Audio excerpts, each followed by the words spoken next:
Così di vaste grotte, inutili deserti, aspre cave, rocce alture, le cui cime toccano il cielo, fui chiamato a narrare. Da questi racconti Desdemona era profondamente attirata, ma sempre le faccende domestiche la distraevano.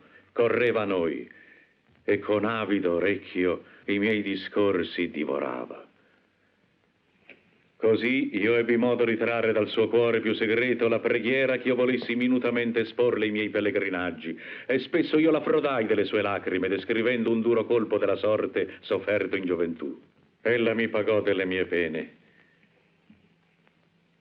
con un mondo di sospiri, giurando in fede che strano, che storia strana, anche pietosa, oltremodo pietosa, e desiderava non averla sentita, poi avrebbe voluto l'avesse creata il cielo, uomo come me.